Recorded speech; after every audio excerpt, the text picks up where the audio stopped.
Hey guys, this is Amanda Sharp with Unapologetically You, where I bring on great friends that I've met over the years in the personal development world and have a little chat about what has been going on for them and us, and also personal development. But we're also talking about my book as well today. So Katie Grimm is here, and thank you for coming on. Thanks for having me. You're welcome. She's a friend that I've met through the work and has become just quite a close friend because she's come back and staffed several events, and just a gem of a human, right? Thank you. That's right. That's right. You say thank you. You're right. You are right. I am a gem. I am a gem. If you turned any of that back on me, it would be very hypocritical, my answer. All right, so let's talk about personal development. Why did you do personal development, and how has it helped you in your journey? As far as personal development goes, that's kind of been in stages for me. Like I started probably maybe 20 years ago. And I think through just all of life's challenges, there have become points in my life where I felt I needed more.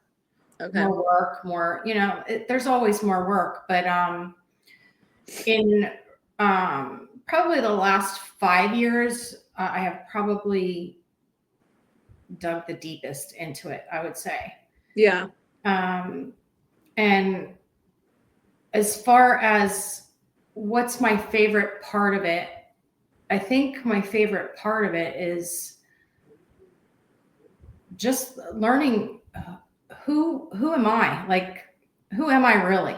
Like underneath all of it, underneath all of the programming and underneath all of the trauma and the issues, there was always somebody there underneath, and I wasn't really sure who that was. And I'm finally starting to get to know that person, and it's kind of really cool. Do you like her? I do. Finally. Yeah. How long has that been? My whole life, probably, until just the probably, like I said, the last maybe 5 years, 3 to 5 years, I've really come to a place where, you know what, I appreciate who I am as a woman and as a mother, as a friend, as a wife, as a, just as a person in general. I feel so much more comfortable in my own skin, if that. Yeah. Yeah. That's huge. Yeah. That alone is a game changer. Oh yeah, for sure. I mean, even if you just learned that through any kind of personal development to move you forward, and just loving yourself is a huge piece. And having said that, it's not like I feel this way 100% of the time or every day, all day. There are things that I've learned through my personal growth journey that when I'm in doubt or I'm struggling with seeing myself, yeah, I truly am, I have ways to bring myself back to that. And not just ways to bring myself back to that, but people in my life now that help me with it, which is, I guess, probably the most important thing for me, is having those people that I can reach out to and the community. Yeah. I still have friends from my original company I shot for. I mean, they're a huge part of accomplishing huge dreams, which my book is one of those. Yeah. So it's like the accountability of a person that sees your greatness, whether you do or not, is massive. Yeah. And hanging around people that believe that is massive for you to shift in, for all of us to be able to shift into our true selves. I think the one thing I love about the seminars is that you can show up exactly who you want to be. No one knows your past. They don't know anything about you. And you can show up. Well, you kind of have a funny story because I don't see this. The way you described yourself in the past to me was like, that's not who I know. But that is who you felt like you were. But you got to show up and be exactly who you wanted to be and play in that arena for 7 to 9 days at an event. And then it just kind of shifts something. Oh, yeah. And then you have these friends that only see you as this person. They have no clue. I mean, they might if they were in a small group and heard you share, some of your past or just your vulnerability. But ultimately, you got a week to see who you really were and who you really are. Yeah. So I love that. And that's why I've been in personal development. I'm obviously addicted to growing. Yeah. That happens. Friends that are like, are you ever just pleased and content with yourself? And I'm just like, that's a side effect. No, I just flipped someone off 10 minutes ago. Yeah. It's like, no, I still have really crappy responses to stuff. Yeah. No, I'm still really show up in an anxious way in relationships just because I've had this in my past. How do I show up as a secure, cherished, loved woman when that has to include healing with a man? And that's going off on a total different tangent, but it goes right into my book, which is why I wrote it. It was after my divorce and trying to figure out how to forgive, laugh through loss, and just find that there is life after loss. And I absolutely can attest that there is. Not that I want to go through more, and not that I haven't gone through more excruciating loss since I wrote my book. But I have the tools, because I've done so much personal development, to not just die and be stuck. Die in the trauma. Yeah. Stay stuck. Yeah. And so what did you have? It's so weird to interview people about my book. What did you like about it? What kind of stuff did you find tool-wise in my book that was helpful? In reading your book, I would have to say the one thing that I loved the most about it was how just real, and part of that is knowing you, like how real you were and vulnerable you were with sharing your life and your journey, and of course adding the humor, because that's part of you, right? Yeah. And for me, it's validating, like that it's okay to put that out there. And it's about what it said to me was that you're okay enough with you that you can put it out there. So in turn, the tool that I got from that is just little things. I can put them out there with people that care for me, because I'm okay with it now. I'm okay with who I am now. I'm not who I was then, or I'm not defined by what has happened to me, or what I have done, the mistakes that I've made, or, so on and so forth. And that's kind of a testament to, your book as well. Like, you put yourself out there. This is who I am. This is what I've been through. And look at me now, I'm surviving. And that to me is in itself just a huge message. Just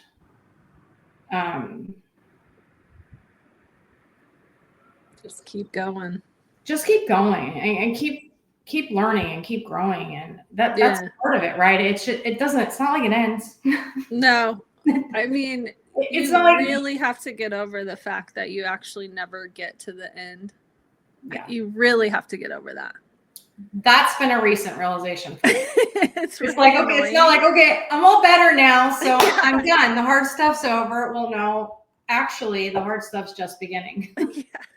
Now you gotta live it, right? Like, it's funny because Well, first of all, I didn't really write this book. I do feel I can't claim that God wrote through me every single sentence because I go back and forth on my humor. But at the same time, when I read it, I'm like, oh shit. Like, dang. Okay. Still struggling there, and it's frustrating if you have the goal of perfecting something. And all of us want to do well at stuff and not arrive, but like at least level up. Yeah. But those programs and those triggers are pretty legit. And when they sideswipe you, I feel like that's when the enemy just comes in and has a freaking dance party, man. And I just did this the last 2 weeks. Had a complete ego death on every level.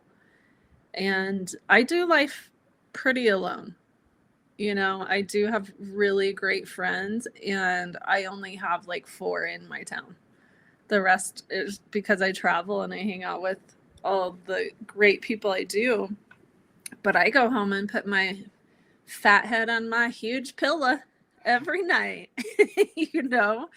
and you have to have the tools to keep, climbing out of the pit or get to the point where you actually don't even fall in the pit anymore. But it would be absolutely because of the tools I've acquired over the last 25 years. I think we're getting there. We're getting close to 20, I think. So what do you think about the style of the book, how it's written? Does that bug you, or it's consumable? Well, no, it's got a great flow of being serious and humor and being serious and humor. It's got a great flow to it. And the style of the book is just you. Yeah. And of course, eclectic. I love you. So, that says it all right there. For sure. Yeah, you don't want to buy it if you don't love me. You would actually. Well, no. but you will love her if you do buy it. Like it's kind of a just hand in hand. But yeah, no, I mean it's you. It's 100% you, Amanda, and I guess that's what I love. Yeah, I very much want to create something that no one else has, and yet it goes against every publisher. Like, I self-published, so I didn't have to deal with a publisher telling me no. Mm-hmm. And that's pretty much my life. I'm self-employed because I don't want to deal with someone telling me no all the time. Yeah. As a creative, it just stifles everything in you. And I can follow directions. I can do what someone's requesting of me, and I can be safe. But also, I want to be completely in freedom. And true to yourself. Right? True to myself, but also personally responsible. Yeah. Because I do feel like, and I say this a lot, that unapologetically you, to me, means a healthy version of you that's constantly growing, not a person that's blaming and looking back at their past and not taking personal responsibility for their choices, because we are exactly here today because of all of our choices. Yeah. That's a horrible quote. It's bugged me for probably 15 years. And it's so true. I'm right here today because I chose blah, blah, blah, blah, blah. Mm-hmm. So, okay, cool. I love hearing that you like the style, because I actually am thinking about writing another book. It's definitely on the to-do list at some point. But I like to just get people's input on that. People that I like. Do you remember one of your favorite humorous pieces? You want me to quote actual words? No. Do you? Because this whole brain will not be able to do that. I mean, okay. I can say that there was probably, through reading, there's probably like 3 or 4 different areas in the first half of the book where I like literally was laughing by myself. Yeah. I lay in bed and read. Yeah, me too. Be quiet, whatever, where I was left. But I cannot sit here and say to you exactly what. Which one? Like, but I can say to you that I was laughing, but at the same time, I was like, oh, wow, that's something that I didn't know about Amanda. Oh, you know, like, that's not really a fair question. I just know because my piece, I just know which pieces I love. But I read it last time I read it, I'm just like, holy crap. Like I'm laughing at my own jokes. So to be in comedy on any level, you want to see your audience. You play off of their responses. So it's really weird. It was really weird for me to write written comedy because I'm like, what, you do this in your real life, I shouldn't say real life because your book is your real life, but like in conversations where we've been together, like with groups of people, yeah, you'll say something and it's hysterical and we're all laughing, and then you just all of a sudden go from the person saying it to like laughing with everybody else. So yeah, I love that. It's a huge miss for me though, and probably why I enjoy doing these interviews is because I want to hear. I wish I could watch people read certain pieces, like the yoga piece. That's probably one of my top pieces, and it's so freaking funny. Like, it's like, I mean, it gets kind of on the line of, well, you're quite braggy, but when you've been told that you're funny since you were 2 by every teacher, you know, you just grow into this human of, oh, I get attention. People like me because I'm funny, or people like me because I'm an artist. And you just morph into this human. Now humor, you have to definitely do the personal work and heal the dark places because comedians are very dark, a lot of them. And I've made huge choices to not numb out when I'm in a dark place because I just know what it will do. And sarcasm is another piece of that. I always talk about sarcasm. People are like, you're so sarcastic. And I'm like, actually, that's incredibly insulting to hear that I'm being sarcastic because that means I have unexpressed anger, because that's my definition of sarcasm. It's very biting and cutting. Yeah. And I do not hang around people that are highly sarcastic. But if you're talking about wit, yeah, I'll own that. That's fair. That's a talent. Yeah. So now then what's not a talent to true comedians is potty humor. And it's like, I'm a 15-year-old. So 15-year-old boy, let's be clear.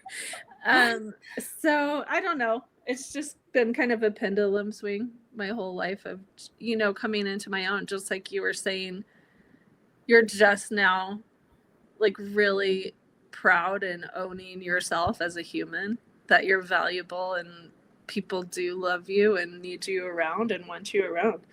And the avenues that opens up for you it's crazy. Like, yeah, the places that you can go because you feel okay in your own space, it just makes a huge amount of difference. Like things that I've been doing in the last couple of years in my life, both personally and professionally, I never would have dreamed of doing before because I wasn't okay in my own skin. Yeah. You know, there's a saying that show me your self-worth and I'll show you what your dreams, the guy you pick, everything. Yeah. Yeah. It's pretty pertinent, or it's pretty hardcore quote too. Okay, well, I'm so excited to see you because I miss you. I miss you too. Are you in my emails at all? Do you get those? Do you have anything to say about that? Well, I can say this, that every now and then I'll get them. And you know, if things pop up on your phone, you open it right away. Yeah. And I end up reading this thing. Like I was just planning on looking at my phone. And I go into the deep dive, you know? That's hilarious. My Like, mom wait, what is she saying now? my mom used to say, no one really wants to be in the deep end, Amanda. You're just over there by yourself. Like everyone else is throwing balls over here at each other's heads. And it's like, Amanda, I've never had a conversation with you. I've never read an email of yours. I've never looked at a post of yours. And this is the honest to God truth. It's not because you're my friend and not have gotten something out of it. oh, that's super sweet. And that's 100% from the heart. Like that is the truth. And so I will continue to read all of those things and continue to have conversations with you and continue to love you. And there's always something in something that you say that hits and is helpful. Yeah. Always. Oh man, that's a very high compliment to a person that just wants to put good content out there. It's not just good content. It's from the heart, and it hits. It's my legacy, and it's why I'm doing these interviews. It's like I have a legacy to tell the world instead of ignore that I've worked really hard on my writing for a very long time. So, and my personal development, because it is the meat of my writing. So, yeah, the meat. So I put, I'll put. Love that. I'll put the link in the at the bottom of the video when I post it. And also it's here. So you guys can go to amandasmentoring.com/book. You can purchase the book there, but also you'll be signing up for the emails Katie was talking about.